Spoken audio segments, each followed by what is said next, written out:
అల్పపీడనం ప్రభావంతో తెలుగు రాష్ట్రాల్లో భారీ వర్షాలు కురుస్తున్నాయి. తెలంగాణలో 5 రోజులు, ఏపీలో మరో 3 రోజులు మోస్తరు నుంచి భారీ వర్షాల అలర్ట్ ఇచ్చారు వాతావరణ శాఖ అధికారులు. తెలంగాణలోని భూపాలపల్లి, ములుగు, భద్రాద్రి కొత్తగూడెం, మహబూబాబాద్ జిల్లాలకు రెడ్ అలర్ట్ జారీ చేశారు. ఆదిలాబాద్ జిల్లాకు ఆరెంజ్ అలర్ట్, మరో 20 జిల్లాలకు ఎల్లో అలర్ట్ జారీ చేశారు వాతావరణ శాఖ అధికారులు. వాయుగుండం పశ్చిమ వాయువ్య దిశలో కదిలి క్రమేపీ బలహీనపడి తీవ్ర అల్పపీడనంగా మారే అవకాశం ఉందని వాతావరణ శాఖ తెలిపింది. బుధవారం జయశంకర్, భూపాలపల్లి, ములుగు, భద్రాద్రి కొత్తగూడెం, మహబూబాబాద్ జిల్లాలలో అక్కడక్కడ భారీ వర్షాలు కురిసే అవకాశం ఉందని వెల్లడించింది.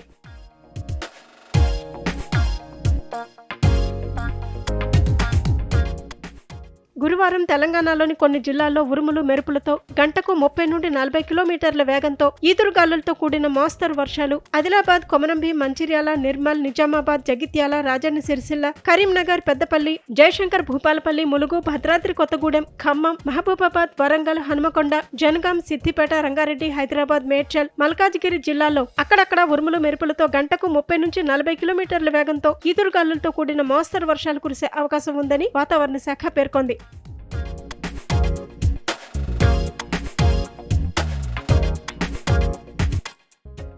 అటు ఏపీలో అన్ని జిల్లాలకు ఎల్లో అలర్ట్ జారీ చేశారు వాతావరణ శాఖ అధికారులు. అల్పపీడన ప్రభావంతో రాష్ట్రమంతా తేలికపాటి నుంచి మోస్తరు వర్షాలు కురవనున్నాయి. శ్రీకాకుళం, విజయనగరం, పార్వతీపురం, మన్యం, అల్లూరు జిల్లాల్లో తేలికపాటి నుంచి మోస్తరు వర్షాలు కురుస్తాయి. ప్రధాన పోర్టుల్లో 3వ ప్రమాద హెచ్చరిక కొనసాగించారు. ఉత్తరాంధ్ర యానంలో 3 రోజుల పాటు మోస్తరు నుంచి భారీ వర్షాలు, రాయలసీమ, దక్షిణ కోస్తాంధ్రలో తేలికపాటి నుంచి మోస్తరు వర్షాలు కురవచ్చని సూచించారు. ఉత్తరాంధ్రలో భారీ వర్షాలపై వాతావరణ శాఖ హెచ్చరికలు జారీ చేసింది.